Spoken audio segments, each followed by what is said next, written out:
Salutations chers Congolais, salutations chers Congolaises de partout dans le monde. Oui, la vérité a un nom, Jésus-Christ. C'est pourquoi nous sommes censés tous, naminoko na bisobe, bosolo ebimaka.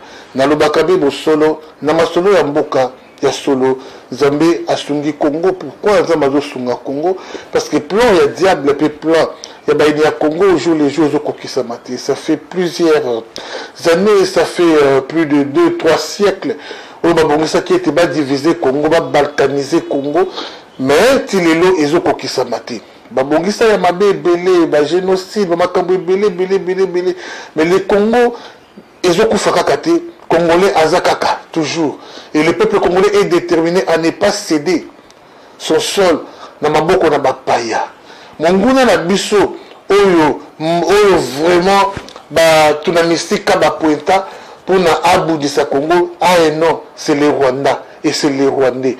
Yango na kosenga vraiment na mikolo oyo ezali koyande konangai sala boke biso ki mwana na memeli offensé ya Rwandais makama bolingo bakota kate mais o kota yango de peur que ozanga kimia na avenir boya de konangai soki ozanga idée ya kobala rwandaise de konanga vraiment sala bokebi mingi de peur que ozanga kimia ozala vraiment na kimia te.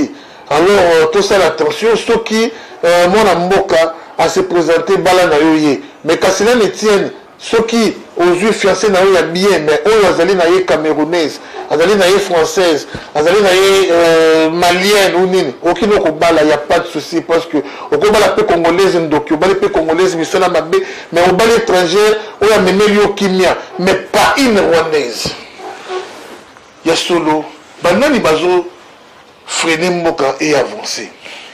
Les lots oyo baye o bazo freiner mboka et avancer tout autour ya mokonzi ntoli bosonga na tangeza le ministre de la justice. Ministre de la justice a mis biso na ba calcul na ba chimie a mis biso na makambo belé na motu tozo comprendre te. C'est lui ou c'est elle parce que moi si qui est censé vraiment contrôler biso parce que la justice n'est pas autant na mboka na biso. Total là les lots bakangi moto bakateli 5 ans bakateli 10 ans lobi moto bakateli qui est 5 ans 10 ans abimi na mboka ba presque toruta neti na Afrique du Sud ceux qui jugent à tomboli marteau à beti alobi 5 ans c'est fini cour oyo ezali likolo ya nini neti kuna babenga yango high court na Afrique du Sud babenga high court na Congo neti babenga yango nini cours de cassation ou cours alors bon les juristes le savent hein? Moi je suis pas juriste hein? Boko kende bo sali recours na bino et kuna na suka soki ba beti bateau c'est fini pour toi bongonde toyebi parce que na mokili awa marteau ya juge ezalo kola une lettre de l'évangile oyo koko révoquer yango te mais lelo oyo bon pesa biso cours ya droit tozosenga na professeur André Mbata aleka na ba télévision abanda kopesa biso cours ya droit et ça la biso bien pour te comprendre te lelo oyo cours de cassation tu ba cours de cassation ezalaka nini musana ngo ezalaka nini au cours constitutionnel au nini tu ba ki musana ngo ezalaka nini parce que le Congo est composé de plus de 50% ya bateau batangate on va comprendre maîtriser makambo te alors babilo comme il faut to yekola kayango to yeba comment expliquer que Kabund bakangiye juge abeti marteau à côté de prison makala ake makala lobiro non c'était une erreur Kabund la résidence surveillée alors tout comprendre est-ce que justice ça vous a donné botali ça biso nanu droit na bino botanga na kosenga vraiment pour soit chaque lundi bon plus 2 heures de temps 3 heures de temps il y a professeur à droit à la télévision à expliquer ta biso parce qu'on ne comprend plus rien bakani bakonga oh prison bakatele autant l'homme tout le monde bakonga bimi tu comprends de te bakani tel l'homme tout le monde bimi tout ça vraiment koyimba te alors bon aider biso vraiment bande ko na biso bo sala droit bon sunga peuple congolais alors chaque dimanche attends de 20h à 22h bon plus ça kabiso cours pour to yeba que 2 plus 2 à droite égale 10, égale 4 T. 3 plus 1 à droite égale 4 T, égale 7. Pour tout y parce qu'on ne sait plus rien. On ne sait rien. Le Congolais n'a pas la culture de la lecture. Dans ma mboka mapaya, on remonte à chaque tongo. Moutounio se précipite sur ma journal. Sur mon combien 10 heures, après 10 heures, je donne les années valeurs. Donc de 6 heures, 5 heures, 6 heures, 7 heures, 8 heures, on s'est précipité dans ma journal. Mais ce n'est pas le cas ici au Congo. Le Congo, la presse audiovisuelle est dans l'impact qu'on les cas. La presse écrite, pour les commander, nous dans la radio. Top Congo, la radio, nous serons boyebi. Bon, ça a ma terre à droit. Bon, ça a droit. La télévision, bon, ça a droit. Internet, pour comprendre ce sous-té. Si j'ai pris le temps d'un dossier, on a parce que toi comprendre. Donc, justice de commune, attends, bakani moyibi boye. Oh, bakateli boye. Tika na okele na nopogi. Kila nopogi pour créer article, mon qu'on a beau abîmer là. Mais, c'est juste ça, mettre des marteaux. Alors, toi, comment c'est quoi? Juste, on a continué à boum dans ma cala. Ceux qui m'ont dit que la procédure est malade, c'est bon, juge, on a pu condamner. Beaucoup de prison parce que la procédure est malade, il y a la malade. Beaucoup, ça je ne comprends plus rien. Parce que ma juge m'a compté à prison, tout le monde a la prison, ma avocat, tout le monde a la prison, il y a tout comprendre. Il semblerait que dans la vie Gilles Monnier, que même l'avocat, à tout le monde, quand on a ma cala, je suis prisonnier, avocat, oh non, je vais te faire sortir, donne-moi $500. On lui donne $500 et après, il prend la poudre de l'escampette. Mais dites-moi, vraiment, ça c'est quel genre de pays? La justice, encore une fois, la justice ne fait pas son travail. D'où, madame la ministre, votre place est en le gouvernement. Vous combattez le régime. Vous soutenir, Baza censé vraiment. Il y a Baza la première Mokozi, même le prochain gouvernement, même le prochain mandat, Bazali. Basali Moussala Bango Kitoko, s'il vous plaît. Bandeko Nangaï. Ndeko Estache, ministre Estache, mérite. Il y a petites et moyennes entreprises. Bravo, il travaille très bien. Le coup là, Pemenia Mokozi, Tozali na ministre et directeur de la communication. Directeur de la communication, on a bien Eric Nindo. Bandeko, tant que Fatih a eu pouvoir, pour 6 mois, 1 année, 2 ans, on a beau critiquer la communication du chef. Hein. Ça n'allait pas. Franchement, ça n'allait pas. J'ai eu à voir Loakamanga. Abraham Loakamanga, il m'a donné son explication. Alors, Bimbo et Bimakate, voilà, on ne donne pas les budgets pour la communication. Qu'est-ce qu'il peut faire? Bon, combien il appelle ça pour la communication? 0. Il n'a pas participé Mawa. Communication faible. Eric Nindou. Eric Nindou s'est battu corps et âme pour organiser la communication. Il a associé ma presse Nyoso, privée, officielle, a associé ma œuvre, ma sortie, il y a chef de l'État, ma œuvre, chef de l'État, ma pasayango. Les notions doivent être sincères. Communication est l'omoué de 0,15. Ti et Mati. Et Mati, il suppose qu'il y a des choses à combattre.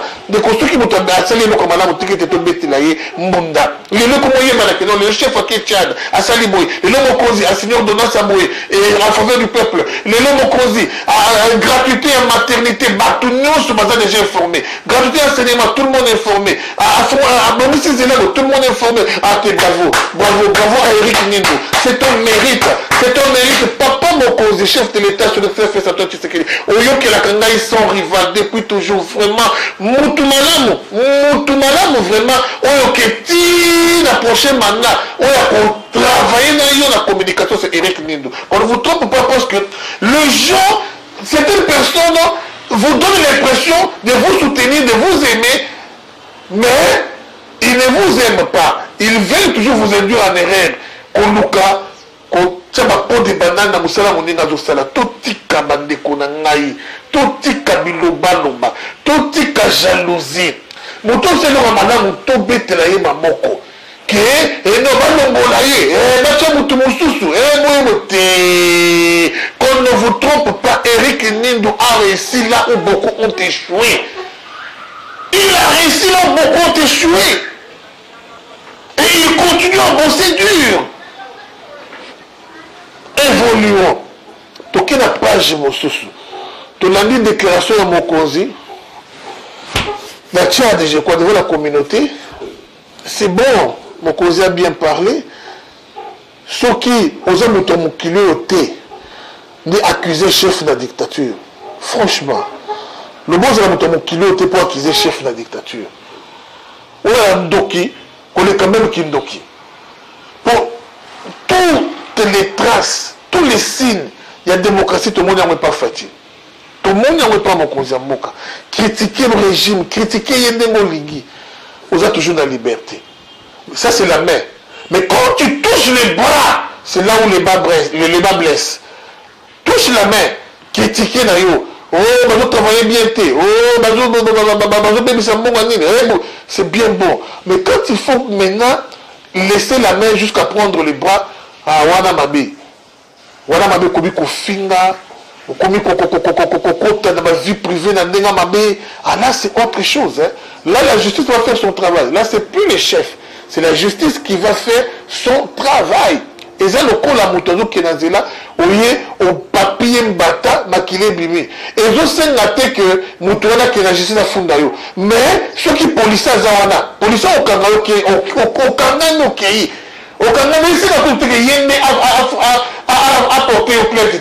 Mais au monde entier, moni. Et moni n'est pas bon moto. Et moni n'est pas giflé moto. Et c'est la carte qu'il faut pas porter au plaisir. Non, tu pars. C'est comme les chefs. Quand tu vas au-delà, mais la justice fait son travail, même si les chefs certains pas la compte à la la justice va faire toujours son travail. Le coup, la caille à maman Marie, elle est allée trop loin. On ne va pas s'éterniser pour le Kambouya. Une femme très avancée en âge, mais mal éduquée, polie. Alors, évoluons. Bande Konangaï, un complot se forme contre les chefs de l'État. Et c'est chaque jour qui complot juste les Mayamabe contre Mokonzi. Mais cette fois-ci, il joue en pleurs Moussousou. À la base du complot, cerveau et complot, Moutou a trait à complot a un nom. Joseph Kabila. Joseph Kabila a réuni tous ses poulains. Au moment où bateau Nyos Baouta PPRD, bateau Nyos va travailler dans Kabila. Ces gens-là, bah, ça va t'occuper, ça va avoir confiance à 100%. Ils sont avec Kabila. Au moment où loko oyo, bato FCC baleki balobiete, mokonzi Kabila bofinga ye, mosala iso ndenge boya kosengo dias mokuta naye, aza n'importe qui te mokuta ne kabongo. Ils ont refusé l'audience de Franck Diongo dans Kaboun pour mokuta na Kabila. Un mensonge, un tissu du mensonge, ba masquer, ba distraire Bino. Kabila a koutani na bango et a koutani na bango régulièrement. Va former bloc. Vraiment, soyez prudents. Soyez vraiment prudents. Option, il y a des élections. Bazata Kunati. Parce que bango balingi l'élection. Qu'on ne vous trompe pas. Parce que bazata déjà perdant. Même ceux qui ont pronostic pour une élection. Nous devons battre Fatia Zanaïti. Et puis ça n'a pas Fatia. Batia sous Nani. Comme candidat. Ou vraiment adversaire à côté de Mabouina Fati. Azati. Okocha Nani. Soriano. Un étranger. Un étranger. Soriano, qui est populaire dans Katanga à l'époque. Mais les lois Soriano sont populaires dans Katanga. Qu'on ne vous trompe pas. Ceux qui sont dans Katanga sont populaires. À combien plus forte raison les Congo? À combien plus forte raison les Congo? D'abord, nous avons dit que nous avons dit que nous avons dit que nous avons dit que nous avons dit que na yebi na bango to yata yete okobattre Fati ndengeni yebi sa nani Fayulu identité n'est pas douteuse.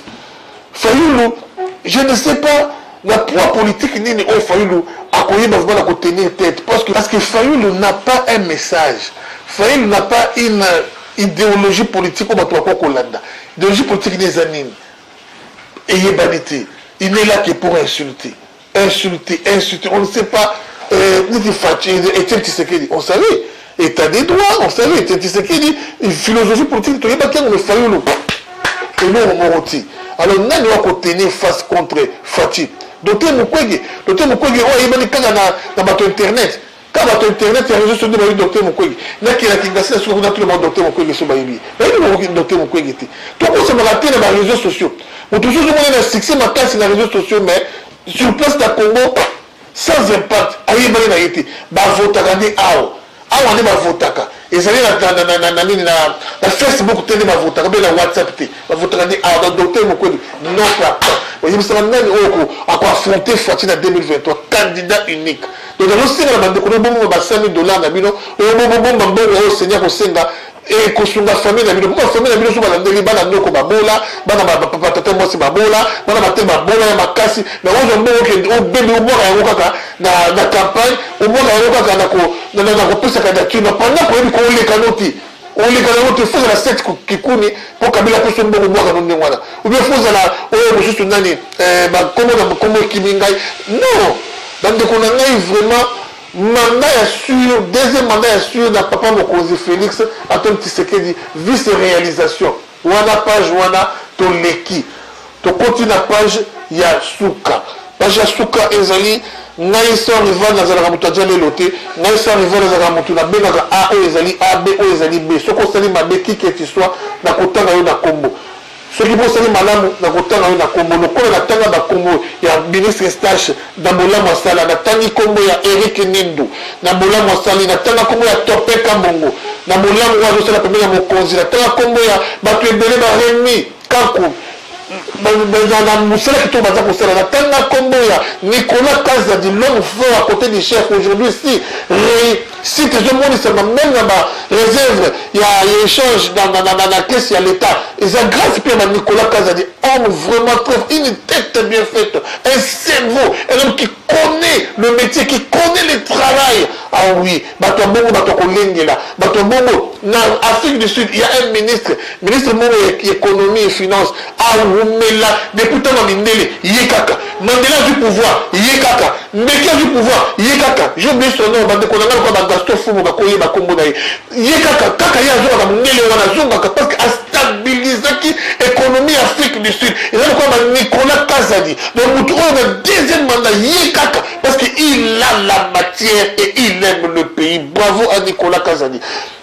Alors bandeko oyo basali mabe tikene tobetaka mbunda à un certain moment Eric Guilhem Nyembo a vraiment abetaki vraiment à côté toloba tobeta mbunda mbongo bimaka te pour la communication bimaka te pour la bimaka te kokanga kokofre j'ai aussi le temps est-il pour les chefs ou il est contre les chefs je l'avais dit alors sans rival je suis là pour vous si quoi dans le bilan ceinture à Mokonzi oyo babetaka mabe ceinture à Mokonzi babetaka mabe soki ayebi ke ozali moto moko droit ayamba na telefone te so benge na telefone ayamba te soki par hasard ayambaki oyo tizaki numéro mosusu ah c'est qui osali comment attends je vais te rappeler je vais te rappeler sois en réunion kaka ndenge wana alors ça ne fait pas du bien soki natali Vital Kamerhe pouvoir oyo Vital Kamerhe aokipa la prise du pouvoir non. Donc après Fati c'était Vital Kamerhe. Sur la télé pour François Beya à Okipa. Nous avons parlé de François Beya dans le Simba au Congo. Sur la télé pour Jean-Marc Kaboun à Okipa. 520 gigas à Ndeko. Vous avez soutenu le quoi Jean-Marc Kaboun au milieu du ministre, au milieu du mandataire, bien sûr. Mais tant qu'on a eu autant là, dans quelle prison Makala n'a moni Bakota prison. Et c'est une matière de réflexion. J'ai vite réfléchi, non.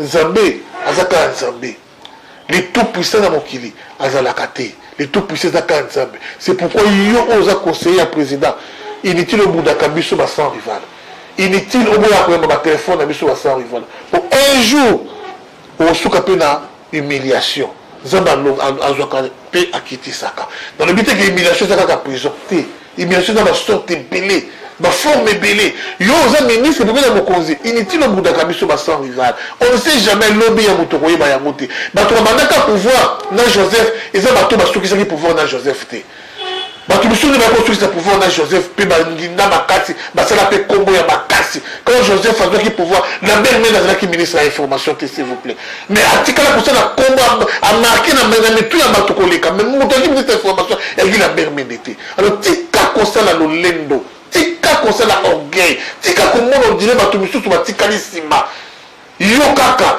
bobena na kaka bino na bino bato bapoa bino na bino ceinture na bino kaka keba na lobi ya moto Fati aza moto bato nyonso Moi, je connais mieux mon président. Faut que ça soit mon tournio. Kemba nena sekisaka yo okozaki na motema nezala yo moko ka yo moko na motema na détrompe-toi au simba mutu. C'est par là qu'on met un point final à notre étrange sans toutefois bien saluer celle qu'on appelle Média. Medina, la plus belle de l'Europe, beauté na yo, gros bisous na baino sobolina kassan. Rival ya solo vraiment to kutani mbala sima na pesi motena. Perdons ma couche bien, on a fallu force Afrique du Sud na Congo, dans des corruptions Afrique du Sud.